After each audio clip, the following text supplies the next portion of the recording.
Hello, कैसे हैं आप सभी। उम्मीद है कि आप सभी मस्त होंगे, ज़बरदस्त होंगे और अपने अपने पढ़ाई में बोर्ड एग्ज़ाम के लिए लगे होंगे। 2025 बोर्ड एग्ज़ाम, इंटरमीडिएट एग्ज़ाम के लिए। तो चलिए आज का क्लास स्टार्ट करते हैं। अध्याय 3 सब्जेक्टिव क्वेश्चन संपूर्ण क्रांति, जिसका रचयिता है जयप्रकाश नारायण जी। ये क्या है, भाषण है। तो आज स्टार्ट करने हैं सब्जेक्टिव क्वेश्चन। ये बोर्ड एग्ज़ाम के दृष्टि से बहुत ज़्यादा इम्पोर्टेंट है, तो इस वीडियो को आप लोग ध्यानपूर्वक देखिएगा और वीडियो अच्छा लगे तो लाइक कीजिए, शेयर कीजिए, कमेंट कीजिए। तो चलिए स्टार्ट करते हैं। चलिए क्वेश्चन नंबर 1, जितना क्वेश्चन है आज हाफ कराएंगे। कल आज पार्ट 1 में आधा क्वेश्चन, कल पार्ट 2 में कंप्लीट करा दूंगा सब्जेक्टिव, परसों ऑब्जेक्टिव। 3 वीडियो आएगा इस चैप्टर से। पहला सब्जेक्टिव आधा, दूसरा फुल सब्जेक्टिव आ जाएगा। 30 नंबर वीडियो में आपका ऑब्जेक्टिव कंप्लीट हो जाएगा। तो ध्यानपूर्वक इस वीडियो को देखिएगा।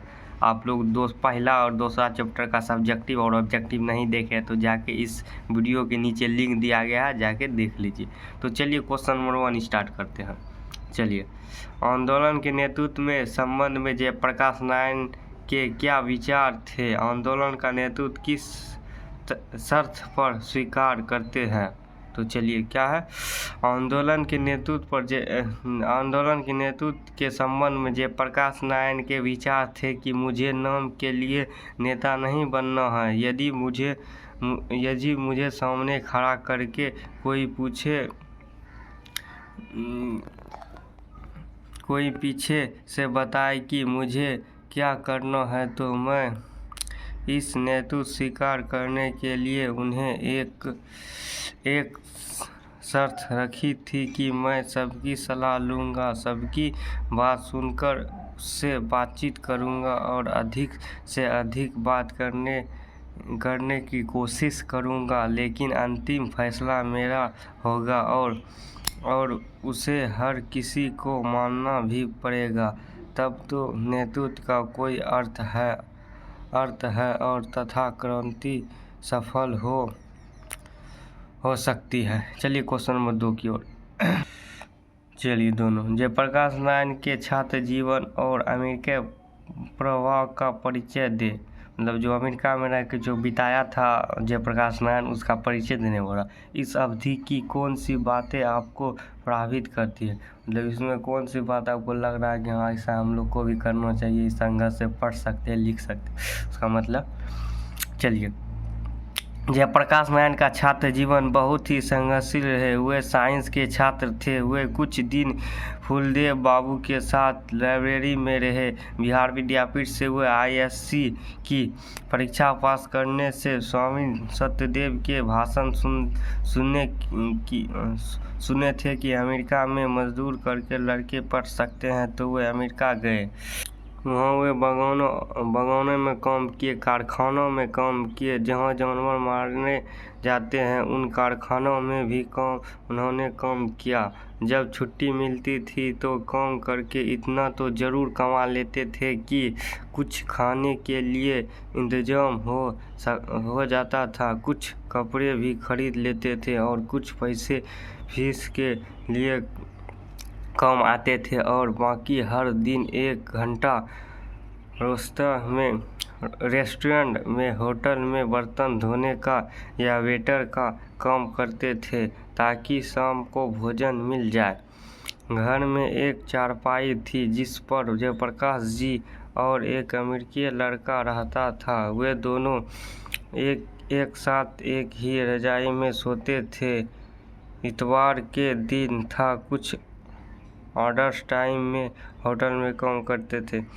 काम छोड़ के जूठे साफ करने का काम भी करते थे। इस प्रकार इतनी संघर्ष और गरीबी से वे वहाँ बीए पास किए। यह बात तो सही है कि मेहनत रंग लाती है।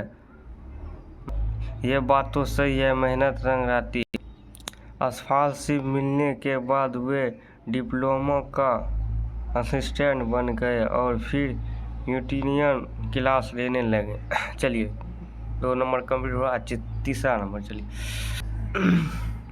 जयप्रकाश नारायण कम्युनिस्ट पार्टी में क्यों नहीं शामिल हुए? जयप्रकाश नारायण कम्युनिस्ट पार्टी में इसलिए शामिल नहीं हुए क्योंकि उनका मानना था कि जो देश गुलाम है वहाँ कोई कम्युनिस्ट को अपने को आज़ादी के लड़ाई से अलग नहीं रखना चाहिए, चाहे उस लड़ाई में नेतृत्व किसी का वर्ग हाथ के हो या विचार उन्हें लेकिन के ग्राहक क्या चाहता था। चलिए अगला नंबर क्वेश्चन।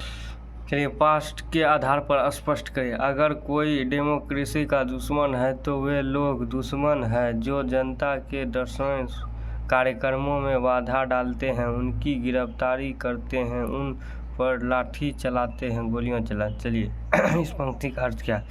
प्रस्तुत पंक्ति जयप्रकाश नारायण द्वारा रचित संपूर्ण क्रांति से लिया गया है। एक बार जयप्रकाश नारायण जी से पुलिस के कुछ अधिकारी मिलने आए और कहने लगे कि मैं दीक्षित जी के मुँह से सुना कि अगर जयप्रकाश नारायण जी नहीं होता तो बिहार जल गया होता। यह सुनते ही जयप्रकाश जी प्रश्न करते हैं कि यदि ऐसा है तो फिर मेरे नेतृत्व में होने वाले परिदृश्य और सभा में लेने को आने से क्यों रोकते हैं?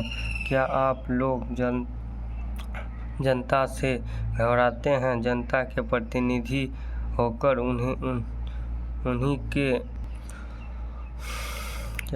उन्हीं को देश में उन पर प्रतिबंध लगाते हैं और तुम्हें ऐसा करते हुए शर्म भी नहीं आती? अगर देश में कोई ताकत का दुश्मन है तो वे लोग हैं जो जनता के संपूर्ण कार्य में बाधा डालते हैं, उन पर लाठियों तथा गोलियां चलाते हैं, उनकी गिरफ्तारियां करवाते हैं। चलिए अगले नंबर क्वेश्चन की ओर। चलिए, व्यक्तियों से नहीं हमें नीतियों से झगड़ा है, सिद्धांतों से नहीं हमें कार्यों से झगड़ा। नारायण जी के इस पुराने मिशन बातें चाहते थे कि उनके और इंद्रियों जी बीच में मेल खिलाफ हो जाए, तब उन्हें बड़े ही स्पष्ट शब्द में कहा था कि मेरी किसी की व्यक्तिगत झगड़ा तो गलत नीतियों, व्यर्थ के सिद्धांत और फालतू के कार्यों से है। तो चलिए, आप लोग को आज 4 तक कंप्लीट करा चुके हैं। अगले वीडियो में 6 से 10 तक टोटल है। सब्जेक्टिव वीडियो लंबा हो जाएगा, इसीलिए 6 से 10 तक कल का वीडियो में कराऊंगा। तो धन्यवाद। चलिए, आप लोग से अगले वीडियो में मिलते हैं सब्जेक्टिव के साथ। तो वीडियो अच्छा लगे तो आप लोग लाइक कीजिएगा, शेयर कीजिए, मेरा चैनल सब्सक्राइब कीजिए, ज्ञान ऑनलाइन क्लासेस को सपोर्ट कीजिए। ज्ञान ऑनलाइन क्लासेस को आप लोग सपोर्ट कीजिए और चैनल सब्सक्राइब कीजिए। तो चलिए, आप लोग से अगले वीडियो में मिलते